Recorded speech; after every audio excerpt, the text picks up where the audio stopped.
the thing the U.S. needs to figure out quickly is, how do we want to run our economy? How is the federal government going to change the business environment?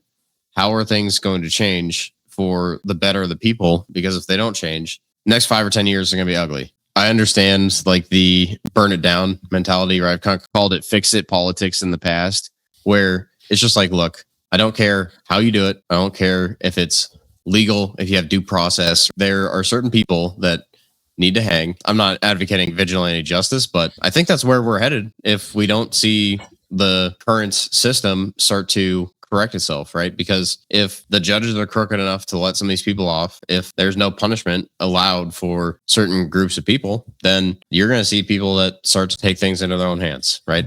Am I advocating for that? No. But if you understand human history and go back far enough, right, that's where this leads. Join us for another episode of Kelleran's Corner right here on ESW. Hey, good morning, good evening, good afternoon, folks. It is V the Gorilla coming to you live on this edition of Kelleran's Corner. We have with us the man of the hour who needs no introduction. I'm talking about Ben Kelleran himself over at the Contrarian Corner, where he brings you all the play-by-play of what is happening geostrategically, geoeconomically, with the energy markets. He's a profound energy trader, a maverick, and a young man who has a clear vision on America's future in physical production, physical economies, and future in commodity trading. And with that being said, Ben, welcome back, buddy. How are you? Doing pretty good. How are you guys? Oh, doing great. Cowboy's doing well. His beard is getting sharper by the day. Yes, sir. You know what I'll say? Ben, obviously I know you personally. We live in the same area, and there are two different kinds of analysts. Maybe there's many more than that. There's, the kind that are right and the kind that are wrong, so everybody on here tends to be right, but there's the kind that are like the analysts that you see that make like the huge money, that are trading, that are like looking at the charts and all that. A lot of times you have to approach that kind of trading dispassionately. Like, it's not something you can approach with emotion, because that actually kind of kills the game. So if you want real analysis from somebody who makes his living in the markets, Ben's your guy. And he might not rant and rave and holler and scream and be as exciting as some people, like but me. I've been working with Ben for a while, and he generally gets it right. So I just have to kind of lay that compliment out there. Yeah, I can't take too much credit for a commodities bull market, but when you kind of have all these things lining up, if you're able to recognize like the patterns and have a little bit of pattern recognition, obviously that expands into other areas as well. But if you have that pattern recognition, then you're able to see, okay, there are a lot of things that are setting up to be similar to past market cycles and similar to very turbulent times. Then you're going to have, right, that outlook over a 5 to 10 year period where it's, hey, oil's probably going higher, right? The metals are probably going higher, all these different things that I think make it a interesting setup, because like the volatility in these commodity cycles, like we've seen recently with oil, can be stomach churning, but it's definitely an interesting time to be alive and active in markets. Yeah, definitely. So Ben, what do you have for us today? Yeah, I have a little bit of a, not victory lap, but kind of prediction that kind of came true pretty quickly as far as the desalination plants with the water side of things. If you happen to watch last week's show, remember the kind of talk about what happens if you start hitting the desalination operations, then it basically gets really interesting as far as how reliant some of these Middle Eastern countries are on desalination, including Israel. So got a couple pictures here, wherever you want to fire up the screen share. But I think the U.S. like late last week, Thursday, Friday, somewhere in there, targeted a Iranian desalination plant. And if you look at, like, they only get 3% of their water from desalination, and a lot of the other Gulf states are anywhere from 70% all the way up to 100%. But basically, it's a massive problem. So if you look at Israel, right, you've got a bunch of different plants along the coast, and that's, I mean, basically, if you back Iran into a corner with something like this and basically make them feel like, hey, like there's no other way out, you're going to see like these are the high value targets even more so than refineries and other stuff like that. Because right, if you want to create chaos on the ground and in Israel, right, you take out desalination plants, and that's, I think, I remember it's like 80 to 85% for Israel of their water comes from these plants. If you take those out, right, you have chaos on the ground, and then you don't really have to. I mean, you could keep bombing, but basically, the chaos on the ground is going to take care of that if you're on the Iranian side.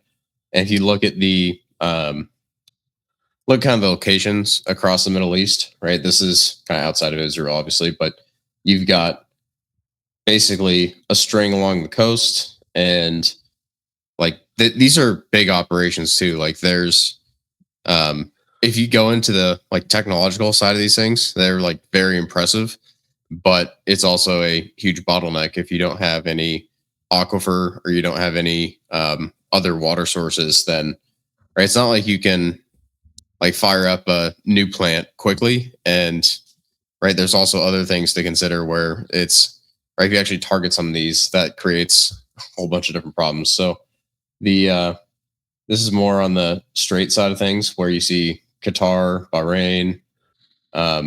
This is, I'm not sure if this is the only one in Iran, but it's one of the few, if not the only one.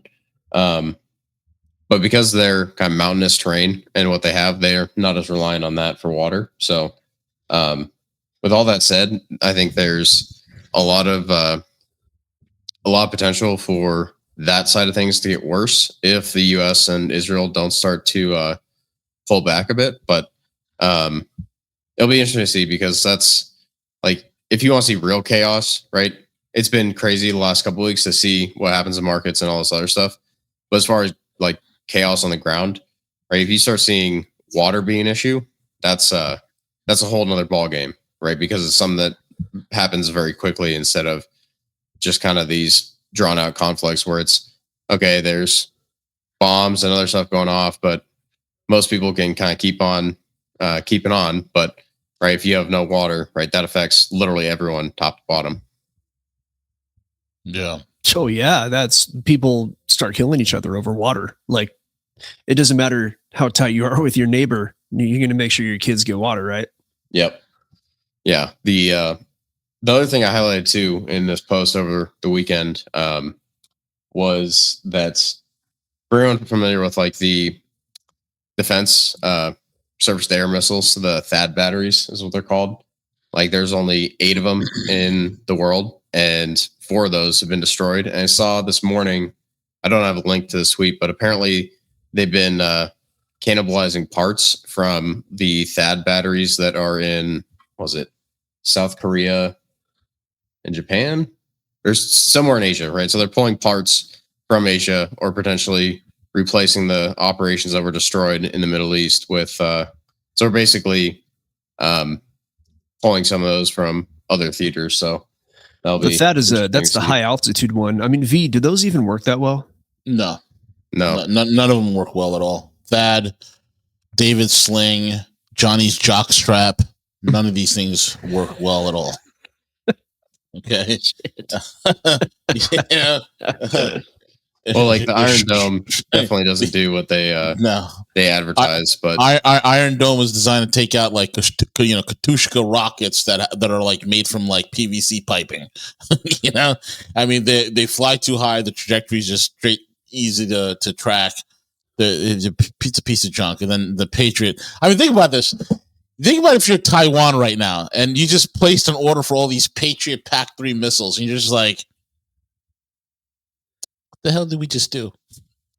Yeah. Yeah. I mean, my understanding is that it takes 2, 3, 5 Patriots to take out one of the Iranian missiles that comes out. And that's like their cheap missiles. They make them faster. We make them slower. They're more expensive for us. Like they could just, at this point, it's a war of attrition, and that's not going to go well for us.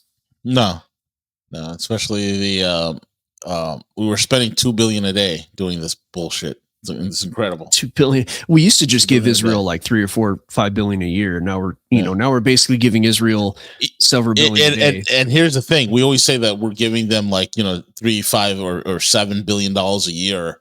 It's actually a lot more, man. Of course, it's so much more. This is like the surface fluff oh, look, we're giving the Egyptians the same amount. No, we're giving Israel significantly more than what they even deserve. It's disgusting. Absolutely disgusting. It is a worthless piece of shit country in the middle of nowhere, and who gives a hell? Who gives a hell about it? That's the frustrating part is when you're kind of in the situation, right? If they just wanted to go with their military and their forces, it would be a very different picture than if the U.S. is involved. And I understand where people are coming from, saying there's different motivations and all these different things going on. But at the end of the day, like, we're a country that should not be getting our foreign policy dictated by other countries. And that's the frustrating part to see it as American, where it's like, oh yeah, like something like 80% or 85% of the US right and left is against what we're doing right now in Iran.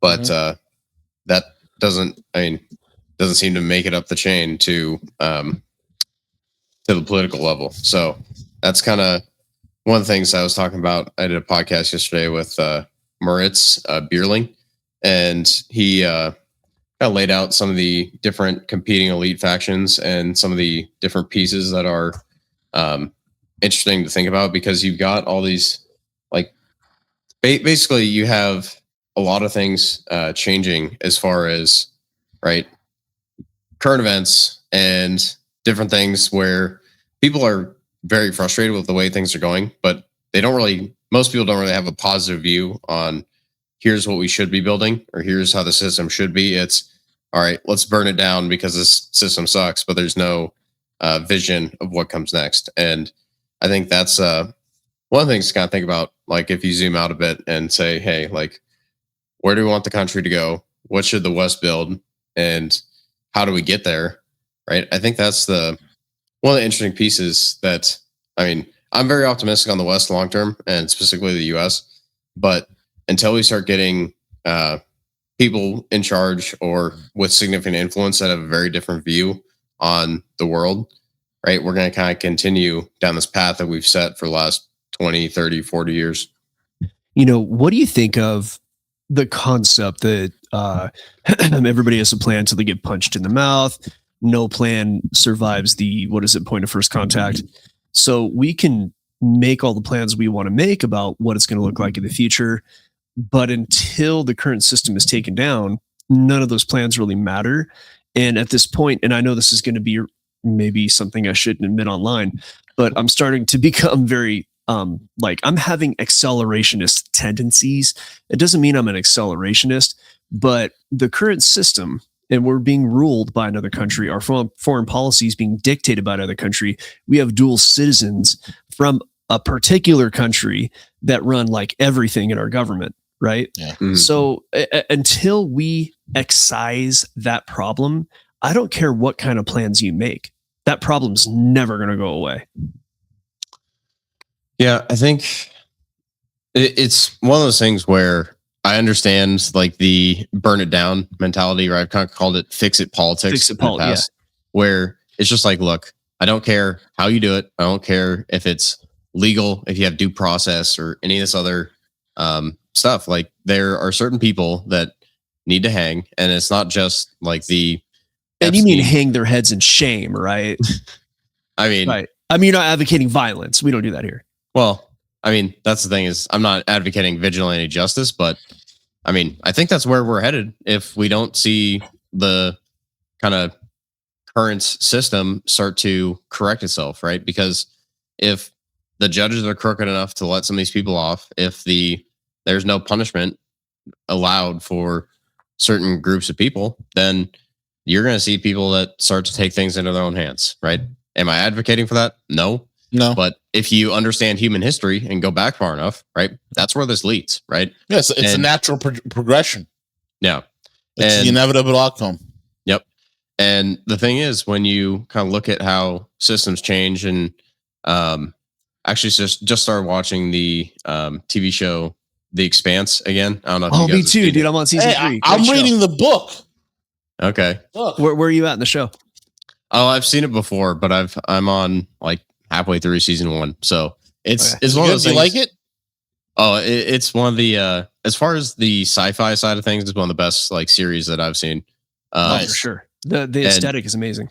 Yeah, no, it's I've been like I realized kind of the last like several weeks that like there are times where you need to like take a step back and unplug and not be trying to work insane hours, work basically work nonstop, where it's like, okay, like watch a TV show here and there, like unplug, do some other stuff like that, where it's not like productive time, but you need to take breaks when there's a lot of stuff going on.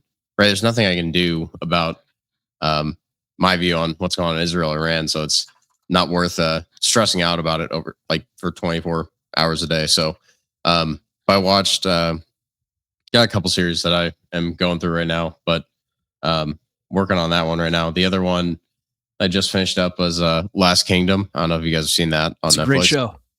That's one of the best. And then Uhtred of Bebember. Yep. It's interesting because you see like Game of Thrones went overboard with some of these like political dynamics, but like the good TV shows, they have these.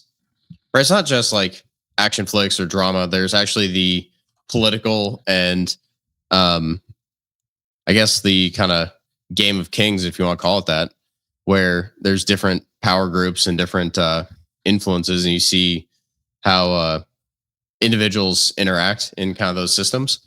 And I think it applies to where we are today, where like it's not just watching the TV, the slop channels, right? But there are certain things you get from like paying attention to shows like that, where it's like, hey, like there's going to be competing power factions. There's going to be different motivations for people on the same team, at least in theory, right? So that's one of the things with that one that I find interesting is you have the Mars and the US setup where you've got these two different planets, and it's pretty obviously modeled after the Soviets and then the US and right kind of the rest of the world. But obviously deeper in the show it gets very interesting as things start to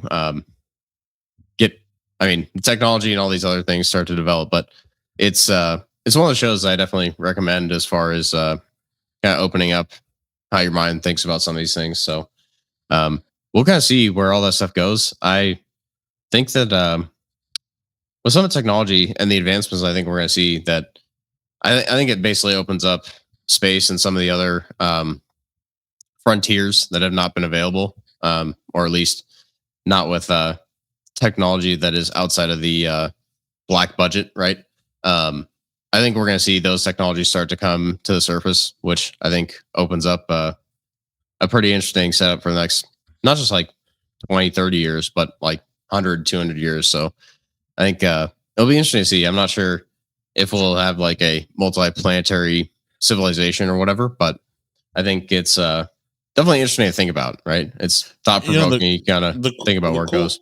The cool thing with The Expanse is that it's a very grounded sci-fi. It's not like, it's not presenting a million and one alien races. It's not, planets that are several thousand light years away. It's just within the solar system. It's within the solar system. So that's the coolest thing. We haven't even made it out of the solar system. Exactly. Yeah. Exactly. So that's correct. It's pretty freaking cool, man. Look, the book is a hoot, man. It's a real good book. James A. Corey is the author. I recommend it. Read it. Phenomenal series, and I've heard nothing but good things about the show as well. Yeah, no, it's. I gotta finish Hyperion, then I'll hop on that. Isn't that the gay book you're reading? Yeah, totally like rainbow-fied. It's all about the gays. Yeah, yeah. No, it's just so I don't get sued by like Dan Simmons. It's not gay at all. No, it's a really good sci-fi finest. It is. I've heard it's like one of the best books for sci-fi out there, for sure. Yeah. No, it's interesting because you see all these parallels. Like we haven't had many good stories or good TV shows in the last like 5 years that I can think of. We haven't. But like you start going back, even like the last 10 or 20 years, there are a couple where it's like these are really good stories, and they actually do the character development. They do all these different pieces that you need to actually have something that can compete with a good book, right? As far as here's the character development, here's the storyline, and the different things that actually make sense. Where, I mean, a lot of the TV that I've seen, it's just like I make it through an episode or two where it's like newer stuff, and I'm just like, nah, nothing to hook me. There's no characters that are like compelling, or it's just stuff that is like completely unbelievable, or some of these different things that we've seen pop up in Hollywood. I think that's right.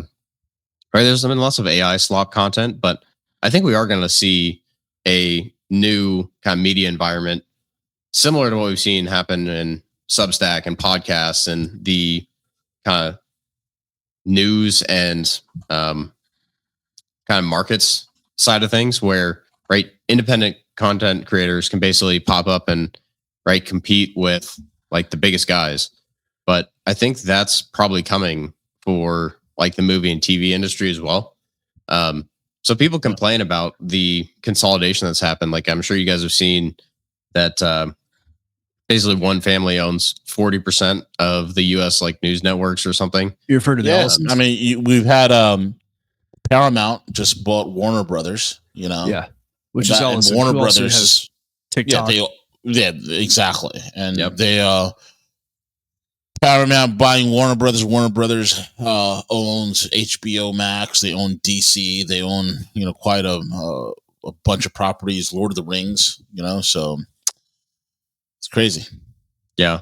Well, I think the thing that's going to happen with that is people are going to realize that you don't need multi-billion-dollar budgets anymore to compete with what the studios are putting out, and it's more of a what can your mind create instead of what is technologically feasible as far as needing cameras and crew and all these different pieces.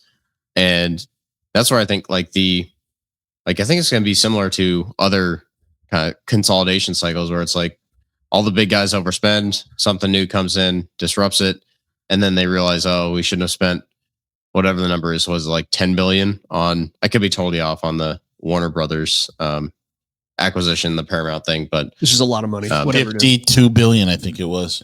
Is that how much it was? God, I haven't followed it at all. I know some it was people. like 52 billion. Yeah, I'll pull it up. I'm just curious now. Well, I mean, speaking of what you're talking about, I'm in a chat. V, myself, Gusty Must, Velas, a few others, and I'm sure I annoy them at least once a week with posting about Gossip Goblin. Like Gossip Goblin is on YouTube. Who the hell's Gossip Goblin? Oh, you don't know? He never looks at my posts. I'm like the bastard child. I do, but well, maybe I should make him gay. If I put a gay post, you look at him. I'd probably catch that. Yeah, you probably catch. I'm just gonna say it's gay, and then you'll catch it. Well, I have a built-in gaydar, Cowboy. I bet you do. Forget it. I think Ben's gonna not come on our show anymore. I'm not gay, Ben. I just want to let you know. I'm super straight. I'm super straight. Sorry. But when it comes to disruption, Gossip Goblin is a perfect example. And I've talked to the guys who run it, and so it's just really good at AI work, and it's a lot of work. I mean, they put a lot into it, but what they don't need is all the stuff you just talked about. They don't need the cameras. They don't need physical locations. They actually do use clay models and stuff, but then they take a picture of the clay model and they translate it onto a platform that can then animate it with AI. And they just use a lot of AI stuff, and it is amazing the work they do. The stories that they're telling though are actually kind of key. Between the story they tell and the aesthetic, they're killing it. So that's, in my opinion, what the future is going to be. Not so much who has the big budget with all the toys and the cameras and the crews, and it's going to be who tells a good story. And if you ask me, like all the slop on Netflix, whether it's AI slop or not, it's all slop. It's all goy slop. And it's terrible. Like there's very few good. Even V, didn't you say the recent Stranger Things was terrible? Season 5 was a freaking disaster. And let me tell you this: that's a series where season 1, 2, 3, and 4 were just phenomenal. They're great. Excellent pacing, excellent character development. It is a thing of beauty. And then season 5 comes along, And talk about fumbling the bag. They had 3 years to do it, a $450 million budget, and they completely screwed the pooch. Completely. Just totally. I was dumbfounded, man. My whole family were just like, what the hell is going on here? And we're huge fans. Huge fans of it. Amazing series, though. I recommend if you're going to watch it, just watch season 1 through 4. Don't even bother 5. Don't even bother. It's like Game of Thrones. Game of Thrones was awesome until season 8. The last 2 episodes, like what in God's name? Last, few episodes were just terrible. Like what? Who? It's like they just gave up. They don't want to write no more. They're like, we got our money's worth. The contract's over. Let's not, end it on a high note. That's a prostitute syndrome. Like you already got what you want. You're going to pay more for it. We're just going to go through the motions. Yeah. Yeah. No, I think that's the frustrating part. Is like people, like there's definitely a vacuum as far as the kind of cultural production side of things, because like you see it in music too. I don't know if you guys have noticed this, but if you have a section on your Apple Music where it's like the For You playlist, where it's like, recommend new music. I was like, this is an interesting feature. Like we'll try it out and see if there's anything interesting. And then over the last year, it basically is turned into, here's the new AI music that's going to get recommended. And you can tell by some of the album art, and you can also tell because like there will be new artists that pop up that have no albums up until like 2025 or 2026. And then they have like 12 albums in a year, right? So it's just like boom, boom, boom, boom, boom. And all the songs are like very similar. And like they're a lot harder to catch if you just hear one song. But then you start to recognize the patterns. It's like, it's this is 100% AI generated, right? And the actual sound of it is pretty good compared to maybe where it was a year or two ago. But like there should be a way to filter that stuff out where I want to hear actual artists playing actual instruments and not just the computer generated. Here's what I think this type of listener would like, right? I want to say Spotify's done that. I might be wrong. I think they have made AI music not acceptable on their platform, or they're in the process of doing it. I heard something like that. Well, at least there should at least be a filter for, hey, I don't want any of these suggestions. I don't really find it interesting. Like I want the like kind of human connection side of it where like, especially for music, right? There's always going to be, I think, a premium on people playing actual instruments and not just fiddling with dials and like computers. But I know some people like different genres, but I'm partial. I'm a musician, dude. I can tell you like, and a lot of people don't give a shit. They just want a good song. Like, and if you go to Suno right now, there's a video like I'll send you. The stuff that the AI is putting out right now is impressive. It's not as good as like a really good human musician, but I was blown away with it. And I think we're entering a time where it's almost like LPs versus MP3s, where you'll always have people that want the human effect. But I think musicians are going to be in a big way relegated to what they were 150 years ago, where if you want to make money, you have to play out live, because that's what's happened already. If you look at the record industry, which I have experience in the record industry, going back to like the 60s through the 80s, even the 90s, people made like so much money on the records, selling the records. But in the advent of like Napster and then just streaming, the whole format changed, and a lot more money is like available for live audiences. Yeah. Now those who make it, like you can sell your single and all that if you happen to be the guy that did it. But there's the piece of the pie is much smaller than it used to be on the recordings. Yeah. I looked up the Paramount deal, by the way. It was 110 billion in enterprise value, and so 47 billion of that was equity. So I mean, that's going to turn out to be, I think, way overpaid, but who knows? And Paramount itself was, they're financially struggling as well. So they're not a company that's doing great by any means, Yeah. Well, it's interesting when you kind of see how some of these things have started to change. And this is where AI kind of starts to impact some other things. Like people are already talking about job losses and changing economic needs and what parts of the economy are impacted by it. It's like, okay, if you want to go all gas, no brakes on AI implementation to get rid of as many jobs as possible, right? Then what were basically what were you thinking with the immigration policy of the last 10 years, right? And that's where it gets into was it malicious or not? But I think the AI side of things is going to be very interesting to watch because I've actually started to use a couple of the tools more recently, and I was very much a skeptic and like would poke around, try it like every 6 months for a couple of years, and I was like, oh, this is not useful. Like, there's too much hallucination, too many of these things. And then kind of this most recent go round over the last like couple months, I was like, okay, it's actually far enough now to be a significant jump. So I've been using it, and it's like it's gonna be enough to replace a lot of adult daycare jobs, I guess the way I'll put it. Oh, you mean like having robots sort of help old people, or? Well, adult daycare is like the oh, you mean like HR the jobs? Yeah, yeah. The fake office jobs, like the email jobs, where it's like, oh, this person makes how much to make sure the payroll happens every 2 weeks, and then like fire like all the white men in the office. Like, yeah, no, that job's going away. But you see like all these different pieces where it's like HR or like the admin side of things. Like, there's going to be a cleaning house for a lot of these things, and the tech companies, you see a couple of them like Square. What's his name?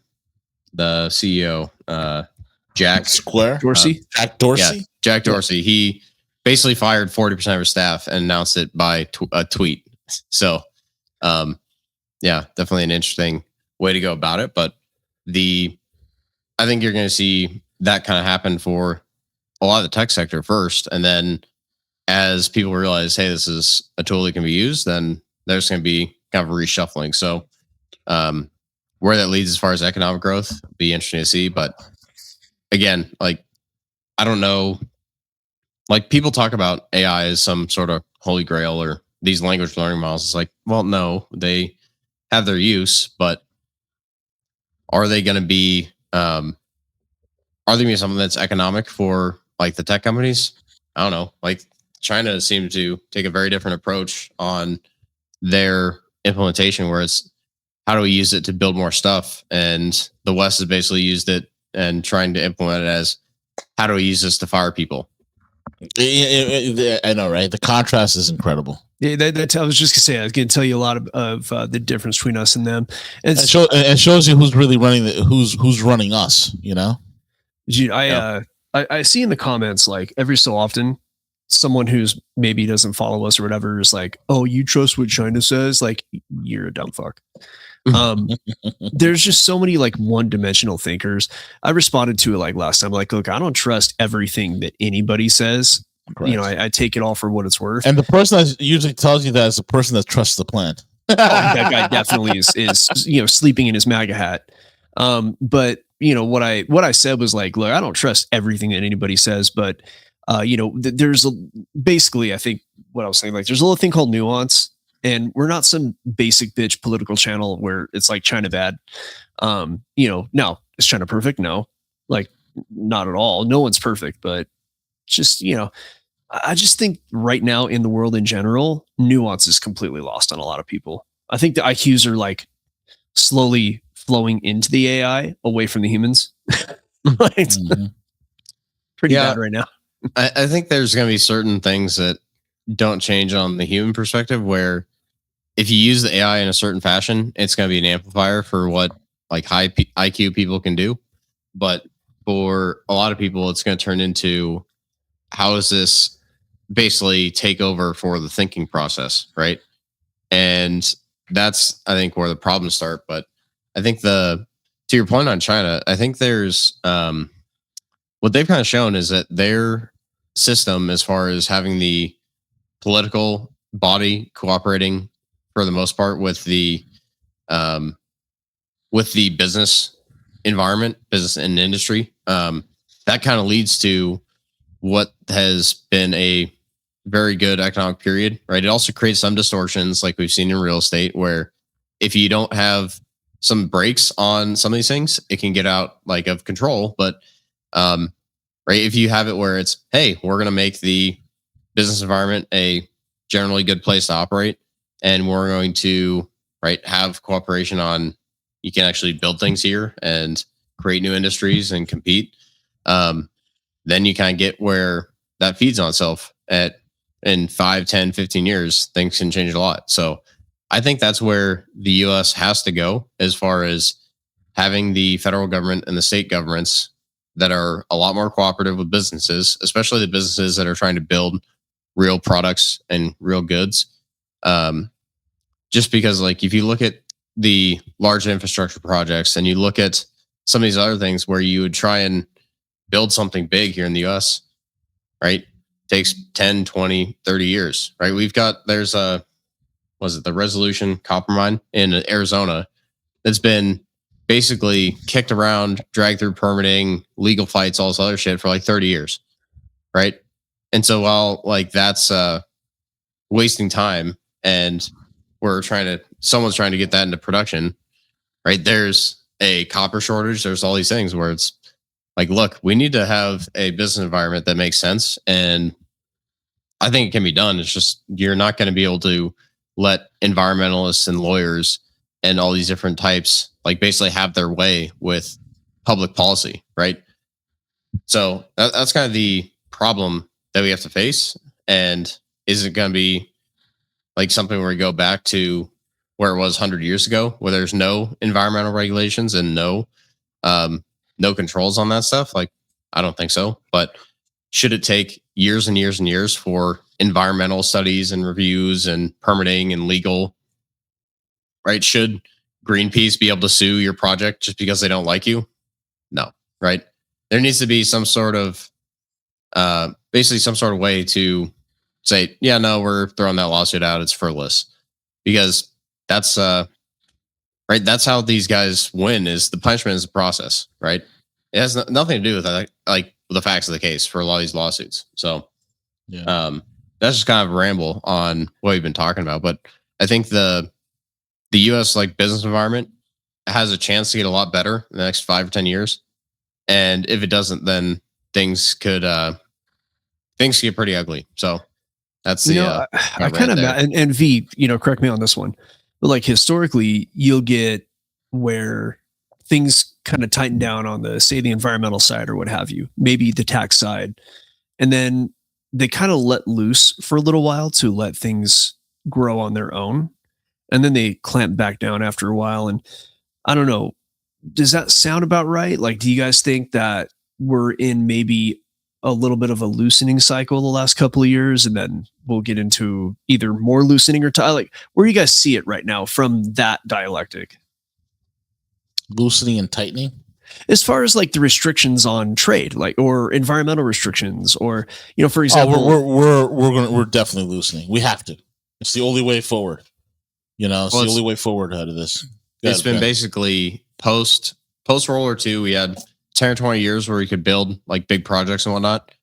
And then after a certain point, it's just like you couldn't build a fucking thing. Right. And so that's been like a 40-year ordeal.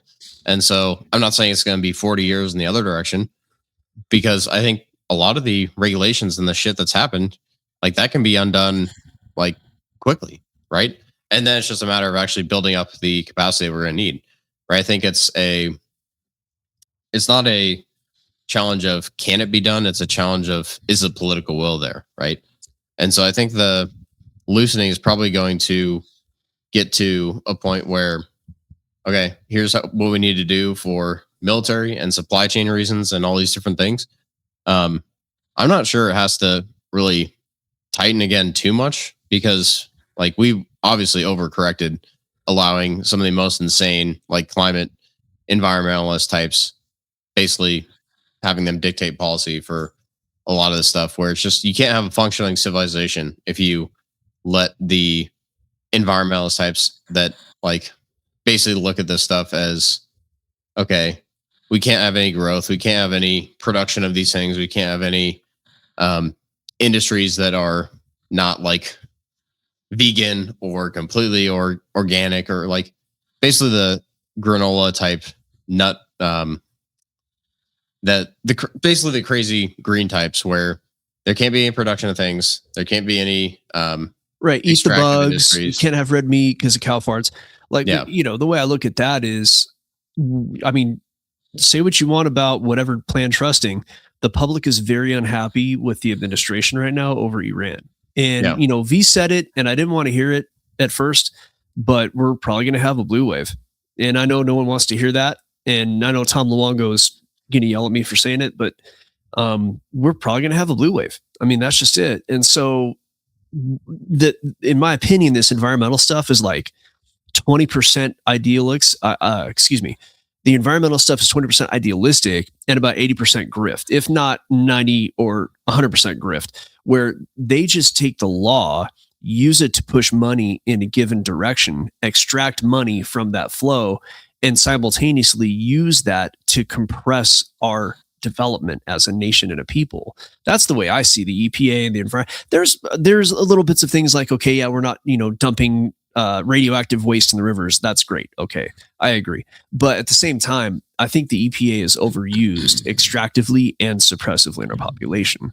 I doubt V would, diverge from that opinion. I think, it's overkill. Everybody wants clean water, but we can't be in a position where we're not developing anything at all. That we're completely hamstruck. Yeah. Well, as a blue wave, if a blue wave comes, I'm afraid that they're going to go ahead and try to wield that weapon, especially if we continue to slip up over the next 2 years and do stupid shit for a small country in the Middle East. And then we get like Gavin Newsom in 2028. Then what? You think they're not going to use the EPA for their weapon of choice to rob us like they have done since Obama came in or before? Like, this is Jimmy fucking Carter. Like, whenever the EPA was established, I don't know. Yeah. Well, they have been rolling back some of the regulations, but again, no one knows if those will stick. And to your point on the midterms, I'll share. I thought it was the funniest tweet on kind of the intersection of politics and Iran and some of these different things. If you want to pull that up on the screen, basically when you look at the political side of things, there's going to be, I think, like you said, maybe not a blue wave, but are you going to get the Republican turnout when Trump is not delivered? For Epstein. Yeah. Nothing like Operation read the whole Fury. thing. Read the whole thing. I'll read it out for anyone that might be listening. So, military officials are reportedly having problems getting the soldiers training for a potential Iranian invasion to stop sarcastically yelling for Epstein every time they salute each other, and have likened it to the Gen Alpha 6-7 craze, which I have no idea what that last part is, but it's like some rapper, and all these young kids are saying 6-7, and half of them don't know what it means. Yeah. No, the first part I thought was the hilarious part where it's like, if you want to see what's going to happen to the political environment, it's like, okay, if the soldiers are doing that, right, they're obviously not thrilled with what's going on the federal government level. And right, if you're going to see this blue wave, it's mostly going to be because you lack of voter turnout because Trump hasn't delivered on the biggest things they ran on, right? If you're going to run on the Make America Great Again campaign, then you have to hit on the biggest piece of that, whether it's immigration or some of these different things, instead of just, okay, we're going to focus on markets. We're going to do another conflict in the Middle East. We're going to do all these different things. So I think that's then the Dow, it's up above 50,000. The Dow. The Dow is above 50,000. Why are we even talking about this? Yeah, no, it's that's Pam Bondi's. For those who don't know, that was Pam Bondi. Yeah, Pam Bondi. She's a frustrating character until you realize she's just doing her job, which is to continuously appear on Fox. Right, has nothing to do with actually prosecuting people. But no, I'm with you on that, and I've said as much. Yeah, and the thing is, when we've kind of talked about earlier in the show, if you don't start getting some solutions, right, if you go back far enough in history, there are things that happen in cycles like this, and it just is a matter of time, right? So not advocating for it, but would I shed a tear if the vigilante justice cycle starts happening again? Probably not. So that's one of the things where I think the US needs to get joy. Just kidding. well, depends on who the target is, but yeah. Yeah. The thing the U.S. needs to figure out quickly is how do we want to run our economy? How is the federal government going to change the business environment? How are things going to change for the better of the people? Because if they don't change, then I think next 5 or 10 years are going to be ugly, right? I'm still very optimistic on the U.S. over like 10, 20, 30-year time frame.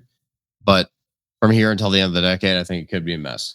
And that kind of brings me back to some of the supply chain issues that are not just straight to Hormuz related, but also have to do with like our lack of ability to produce in certain areas, right? Where this is mostly because of the oil refining operations in the Middle East.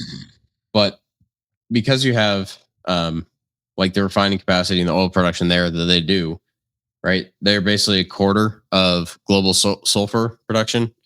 And that feeds into everything from the nickel industry to copper to fertilizers, right? You go down the list, right? There's just massive implications for some of these different supply chains.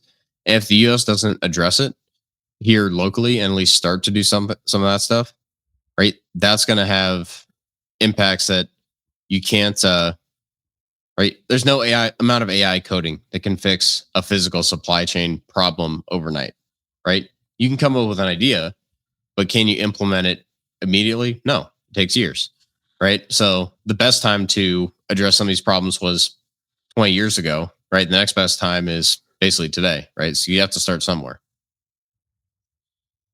Nice. Well, we are near the end of the show, Ben. Do you have any last items or thoughts?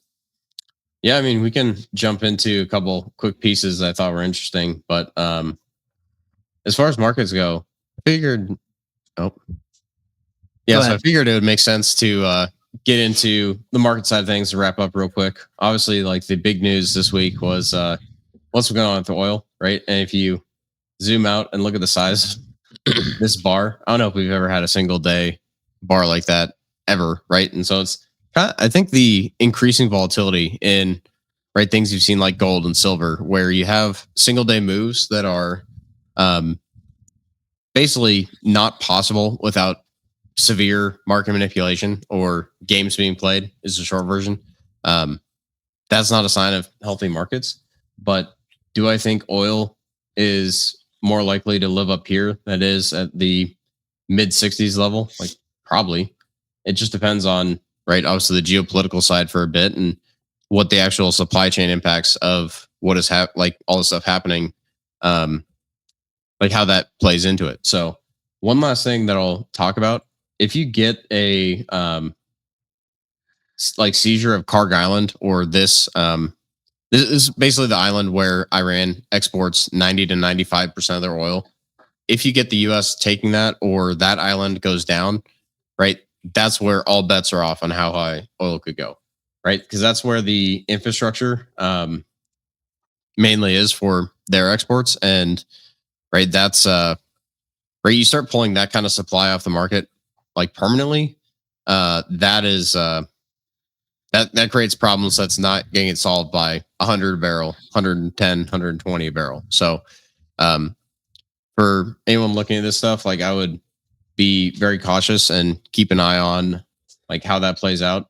I'm partial to owning some of the oil stocks, but if you're trading oil here, good luck to you. It's just too volatile, and you're trading headlines. Like, for all I know, this could get resolved, and rightly or wrongly, like, the price of oil will drop back to $70 a barrel. So we'll see what happens on that. I think the thing on gold that's interesting is like how well it's held up in the last, like, I don't know, month or so, month and a half, ever since like the giant slam. And same for silver, where it's okay, you get these fake one-day price moves, and you'd think that might break the back of the market for a little while. But I think here we're kind of showing signs that the move for gold and silver is basically just short-term, where you need to correct a little bit because it was getting overcooked. But where we're heading, I think we're still going to all-time highs on both, right? I would guess 6,000, maybe a little bit more middle of this year for gold. Silver, I mean, I think back into triple digits in the next couple months, but it might take some more sideways chop on that one just because of, I mean, we were in from like 50 something at like beginning of December to where we are now, right? So it's still like a huge move. So I still think platinum is like, I know it sounds nuts, but if you look where we are on that one and like compare it to gold, platinum's still like the favorite as far as like where can you find value today. But that's just for the physical metal side.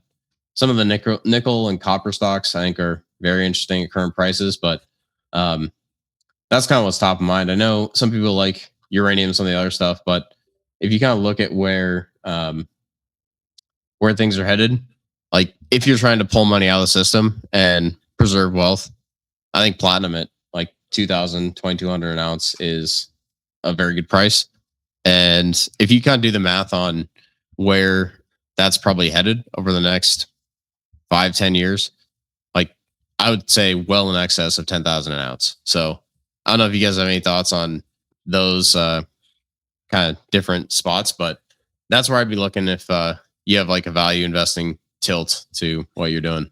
Well, that's that's your territory. Platinum, palladium, like where do you think it's going to be? Is 10,000 realistic? I think as we start getting into more and more fusion technology and understand that real energy independence is not going to be from wind and solar, but it's going to be from fusion and thorium reactors and whatnot. A lot of these catalysts that need to occur can't occur without platinum. Platinum is very vital for that because it has the crystalline lattices that are very conducive to creating that type of energy. The upside for platinum is massive. It's extremely thinly traded. There's not that much of it on planet Earth. It's an alien metal, for lack of a better word. It's gotten here through asteroid strikes. So I'm very bullish on platinum. I think $5,000-$10,000 it's a very, very realistic number for real. Yeah. I mean, I'm a decent trader, but a lot of the like which way the wind is blowing on a lot of stuff comes from like V's intel. So we actually talk about a lot of this stuff years ahead of time over on Algo Factory. Just a shill here. You know, if you guys want to hear what we think about these things a year or two before we talk about it here on these shows, check out the link in the description. Get that free algo. That's how you can find us. Go ahead, Ben. Well, I was just going to say, I think the thing that's interesting with platinum is for like a lot of the new applications, it's not going to be like, oh, you need a sprinkling here and a sprinkling there. Like my guess is you're going to need pounds of the stuff, right? For some of the nuclear applications, it's not just going to be like, oh, right. Cause the catalytic converters, right? That's the main source of demand right now. And that's like on an actual per unit basis, like that's not very much platinum at all, but no, they're microplating. Yeah. So it's very small, but for some of the new technologies that are coming and I'm sure are already here, but in a deep dark hole somewhere, right? The type of metal you're gonna need for that is not right. It's not just like, oh, this like we need 1 ounce per unit and not gonna be that many units. Like, no, some of these things, like these technologies are gonna require a lot of metal, right? And whether it's high purity, silver, gold, PGMs, rare earths, all this other stuff, right? That's where we need to be fixing the supply chain. I think it can be done. So, well, I'm just looking it up. I asked AI how much of which precious metals are in like cell phone towers. And it's give me a minute to answer this, but supposedly 500 to 1,500 grams of gold, gold plated connectors, CPU pins, bonding wires, high frequency integrated circuits. And this is for every 1,000 kilograms of boards harvested from power site. That's, so if you were to harvest 1,000 kilograms of boards and extract the metal from them, basically e-waste, you would get 500 to 1,500 grams of gold, 2,000 to 4,000 grams of silver, 100 to 500 grams of palladium. Platinum still in trace amounts, but this kind of tells you like how many cell phone towers there, like in the country. I don't know, tens of thousands, hundreds of thousands. And this is a tech that's already here now. How much silver gets blown up in every missile that we launch? Like, I don't think the tech needs to be in a deep, dark hole to see where this is going, is kind of my point. Yeah. Well, I think the supply chain things can be addressed, right? It's just a matter of political will. Is funding there? And can someone think about a way to build it, right? So No. that's the thing is I think like I've heard some people talk about how a lot of this stuff is a 20-year process, or right. The thing that really gets me worked up is that they say like it can never be done, because it can. It's just a matter of how much like political will is there to actually fix it, right? And that's the thing is I think that has shifted enough to where I think there's going to be some changes faster than a lot of people think. I know a lot of talking heads, they look at it from their like their view of like the industry of like the hedge fund side, and right, they just look at it like what's his name, like the Paul Singer, the Elliott Management, Yeah. right, where he's just like a vulture on these industries and will basically like cut and slash and burn until he can extract like 500 million here, billion there, right? Yep. But if you want to build a resilient supply chain, a resilient economy, right, it can be done. It's just a matter of political will, and I think it's coming. So that's the optimistic piece I'll wrap up on. Is I think there's a way to do all this stuff. It's just a matter of, do you have to like fight the government and build it with one hand tied on your back because of regulations, or can they actually cooperate a little bit and let you build something fairly quickly? Right. Exactly. Awesome. Well, if that's it, then V, can you give us any final thoughts and get us out of here? No, that's it. Ben, great show, man. Great info. And again, folks, go back and listen to the show. There's a lot of great information that you guys could all glean. And with that being said, The thing the we're U.S. over and out. Thank you.